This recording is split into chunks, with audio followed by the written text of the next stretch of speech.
IELTS Writing Task. I'm Faz and I will be your facilitator today.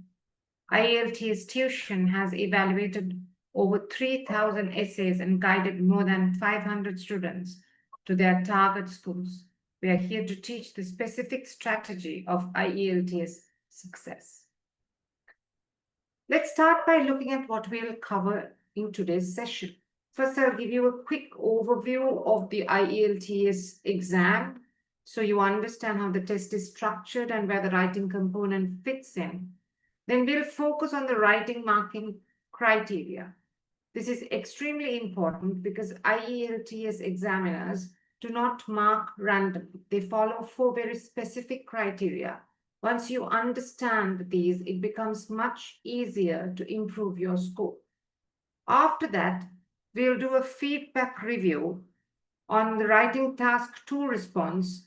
We look at a real example, analyze its strengths and weaknesses, and connect the feedback directly to the marking criteria. Next, I'll walk you through our study plans and packages so you can choose the right path for your preparation. And finally, we'll leave some time for questions and answers so you can clarify anything that is unclear. Before we look at IELTS writing in detail, let's quickly understand the overall structure of the exam. This is for the students who are new to IELTS. Now, IELTS examination has 4 components: listening, reading, writing, and speaking. The listening test has 40 questions and takes about 30 minutes. It assesses your ability to understand spoken English in different real-life situations, such as conversations and lectures. Reading test also has 40 questions, but it lasts for 60 minutes, unlike listening test. Here you are tested on how well you understand written texts and locate key information. The writing test includes 2 tasks and lasts once again for 60 minutes. Task 1 usually requires you to describe data such as a graph or a chart or a process or a map, while task 2 requires you to write an essay responding to a question. Finally, the speaking test is a face-to-face interview which lasts for about 11 to 14 minutes. This test assesses your fluency, vocabulary, grammar, and pronunciation. One of the most important things to remember is that listening, reading, and writing are completed in one sitting, which lasts for about 2 hours and 45 minutes, while the speaking test is usually scheduled separately.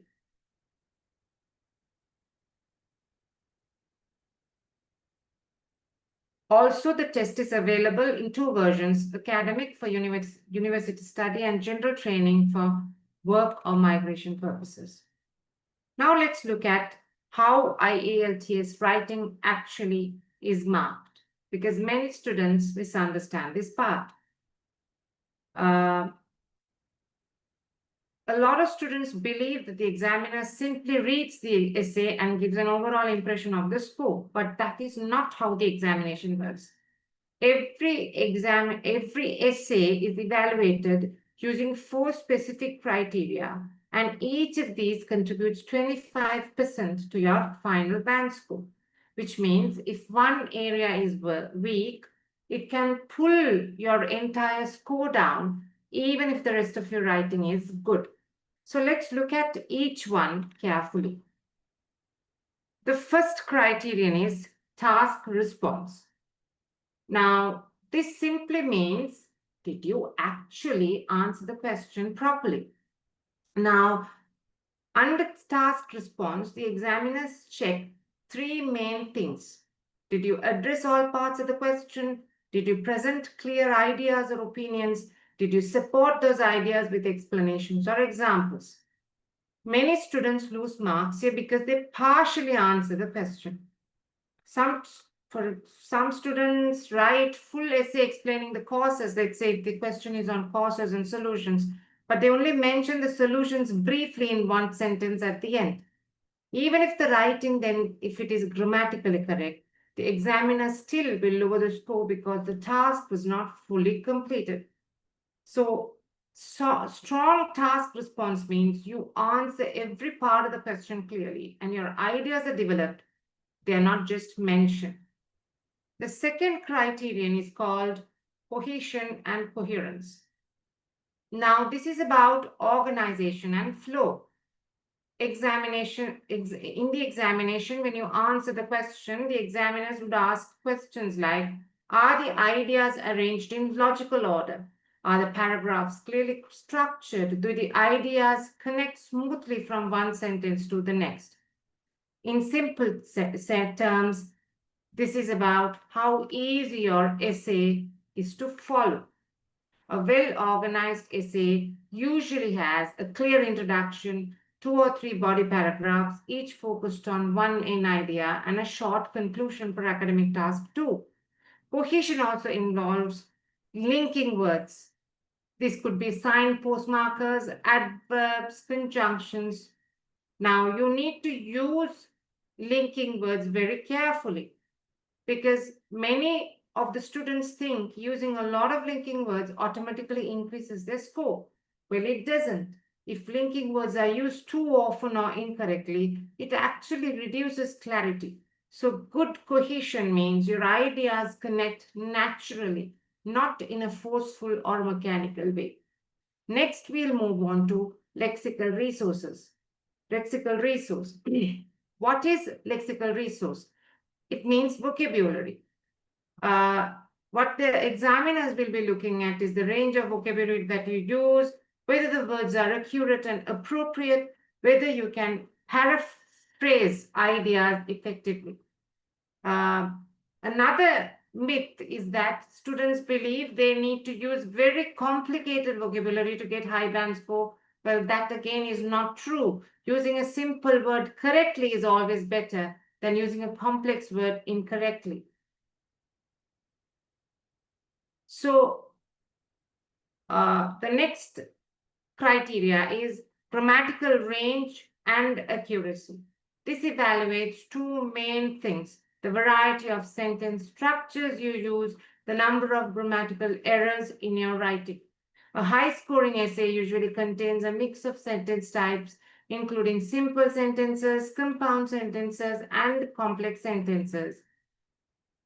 So a few small mistakes are acceptable, but frequent errors make writing difficult to understand, and that is going to result in a lower band score.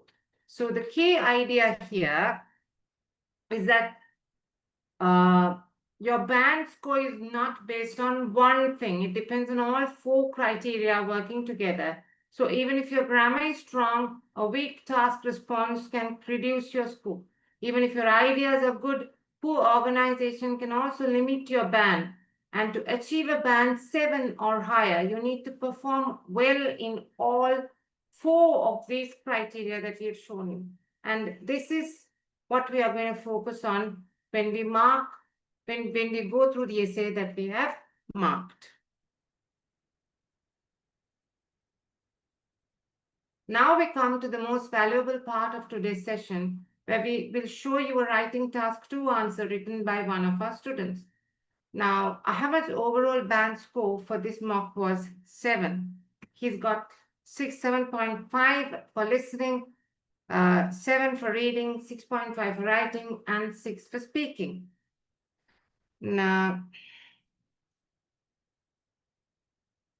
let's look at Ahmed's answer.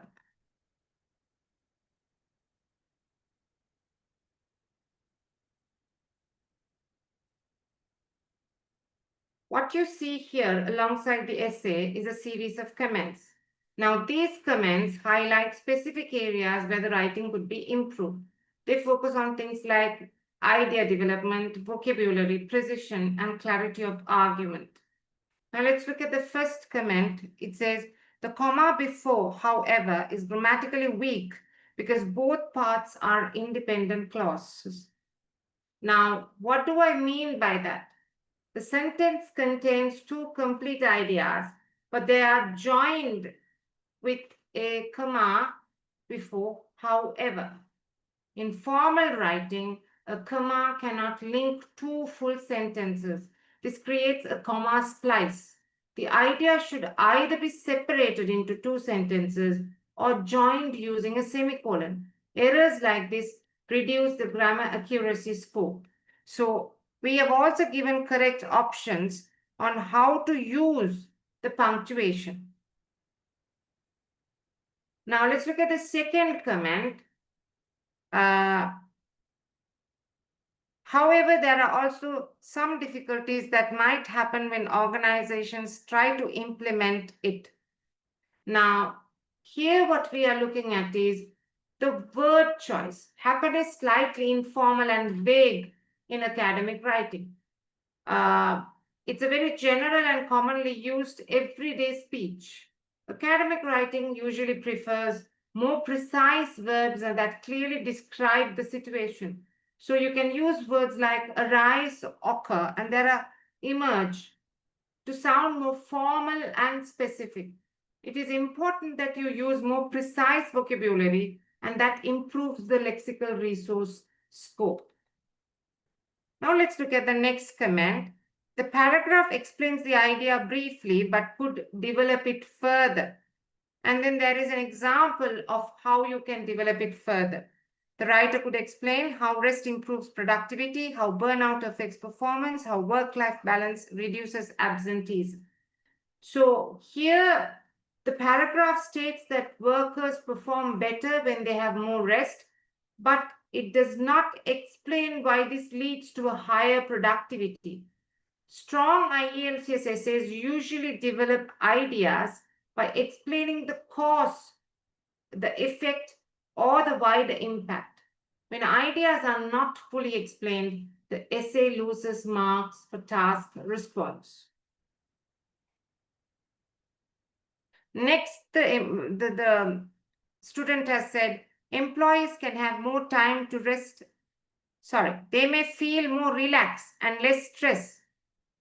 Now, relax is a verb, but after the verb feel, you cannot use another verb.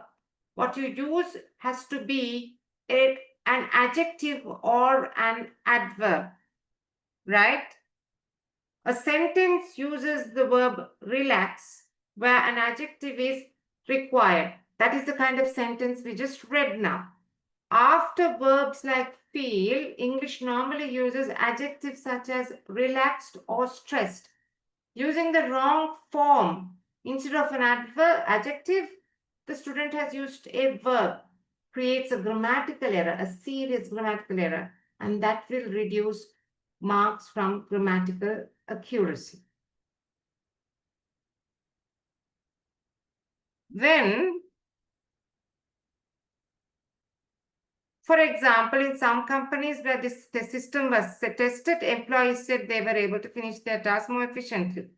Now, the example is too general. It does not mention a country, a real study, a known organization. Now, when I say a real study, you cannot be using real study, but make your examples in such a way that it sounds legit, right? For instance, trials conducted in Iceland showed that many companies maintain productivity even after reducing the work week. So essay mentions companies testing the 4-day week, but does not provide any specific details. Strong arguments often include clear examples such as mentioning the country, as I told you, or a study research done by Harvard University in 2025, or a real situation. So specific examples would make your argument more convincing, and that would improve your task response score.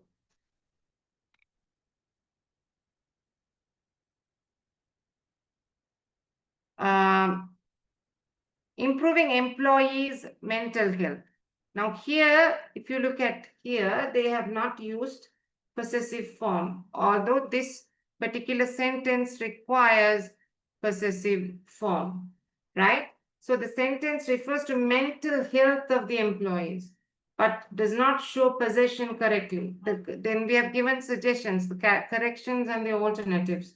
Now, in English, possession is usually marked with a possessive form such as employees. Because it's plural, the apostrophe appears after the S. If it is not, it would appear before the S. Employee, let's say, if you are to show possession of the singular form of employee, you would add the apostrophe before E, in between E and S. Now, without it, the phrase is grammatically incorrect here. So that would definitely affect the grammatical accuracy. Finally, look at the conclusion. In conclusion, a 4-day week work can offer several advantages such as improving employees' mental health and motivation. However, companies must carefully manage issues like workload and communication to make sure this policy can work effectively. Now, this summarizes the essay but does not reinforce the overall position strongly. A strong conclusion might be, and there is an example. Therefore, although the 4-day week can significantly improve employee well-being and motivation, its success depends on careful planning and effective organizational management. So here, if you notice the student's conclusion, you can see that the conclusion repeats the main points but does not clearly emphasize the writer's final position. A strong IELTS conclusion should briefly restate the argument and leave the reader with clear overall judgment. A weak ending can reduce the strength of the task's response. And if you look at the two boxes, these are errors that were found throughout the essay. One is on linking devices and the other is on repetitive vocabulary. Now, the linkers or the signpost markers or the conjunctions that are used in this essay are in addition, however, as a result. These are not wrong, but these are repetitive and quite basic. Higher band score would usually expect you to show a greater variety. You can also try using adverbs. The student does use these linking words correctly, but the range is very limited, right? So use a greater variety and flexibility with if you can demonstrate flexibility with linking language, that would work for your advantage, right? So try to use a wider range of linking devices, and that if the student had used it in this essay, that would have made it sound more natural, more sophisticated, and that would have improved the cohesion and coherence score. Now, repetitive vocabulary is the next issue that, that was quite evident when I was reading the answer. Words that are used many times are employees, companies, and work. Now, this repetition suggests limited vocabulary. Now, these key nouns are repeated so many times throughout the response. Repetition has to be used used purposefully. You can use repetition for clarity, you can use repetition for emphasis, but excessive repetition can make the writing sound basic, right? And that shows that your lexical resource is very limited. And if you look at the examples, there's quite a lot of, vast choices out there to replace these three words that have been repeated through and through. For employees, the student could have used staff, workers, personnel. For companies, organizations, firms, businesses. So if you look at this essay, we also give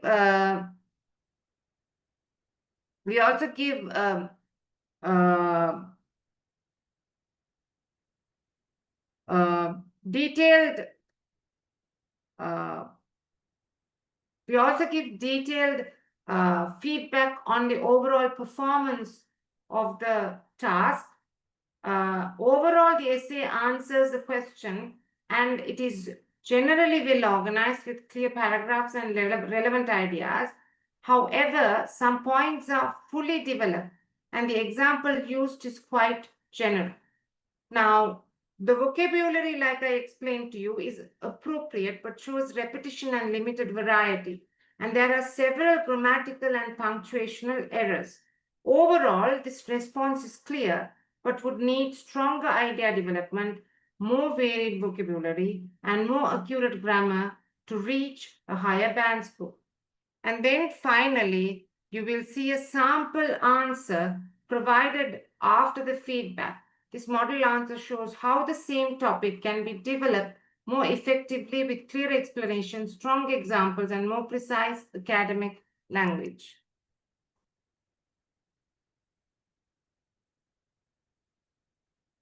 Now you might be wondering, okay, I understand what I need to do differently, but how do I get there?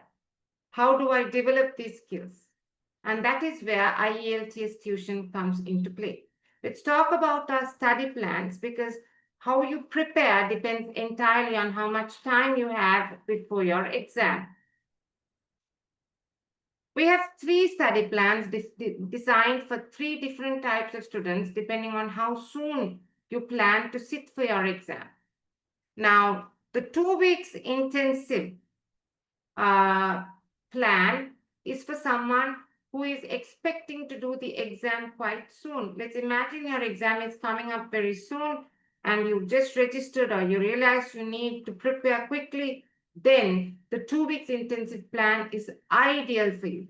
Here's how it works. In week 1, you dedicate 24 hours to your IELTS preparation, and in week 2, you dedicate 17 hours. That's a total of 41 hours over 2 weeks. Now, that sounds like a lot. Yes, it is intensive, but here's what's possible when you follow this schedule.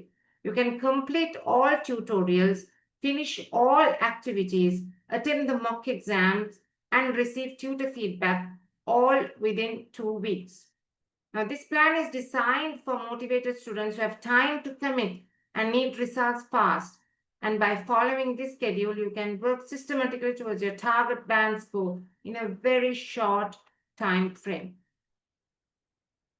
Now, the 4 week plan, on the other hand, is for someone who has who has more time and want to complete your preparation within a month.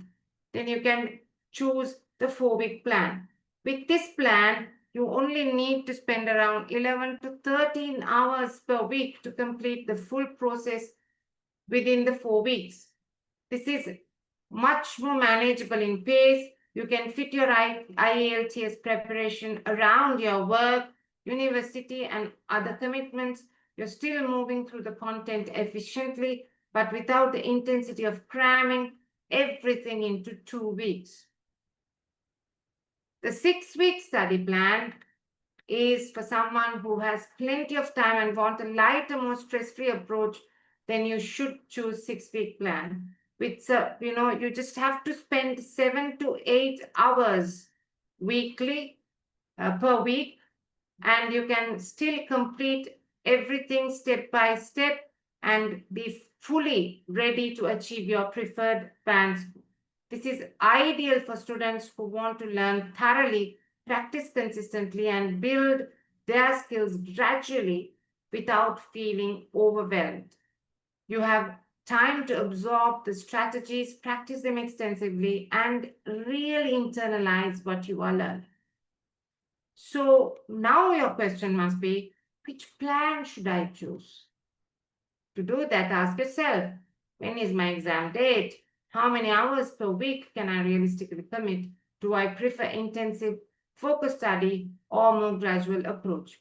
All three plans cover the same content and will prepare you thoroughly.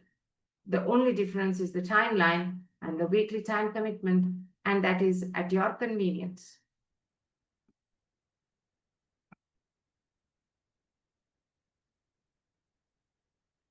Let me now briefly explain the three preparation plans that are available. The starter plan, priced at £29, is best suited for students who want to assess their current level. It includes one full mock exam with tutor feedback and access to the IELTS exam simulator, which is identical to the exact examination, the real examination, so you can practice under real exam conditions. The Pro plan, which is our most popular plan, is priced at £69. This is ideal for students who want structured preparation and guided practice. This plan includes over 50 video tutorials, more than 180 practice questions, several reading and listening mock exams, mock tests, 2 writing tasks with feedback, and access to exam simulator.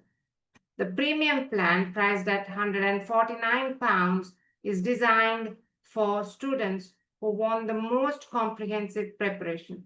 It includes everything in Pro plan, along with additional full mock tests with feedback, more reading and listening mocks, 10 writing tasks with feedback, topic-specific vocabulary lists, and a band score guarantee. The band score guarantee means that if you complete the premium course and do not reach your target score, you receive 6 more weeks of full access free of charge. All right. We have covered a lot of ground today. So let me quickly recap the key takeaways. We looked at the IELTS examination structure, the importance of the marking criteria, and also we looked at some of the pitfalls that can cause you a lot of marks and how to overcome those challenges. Now, I hope you have questions and I'd love to answer them.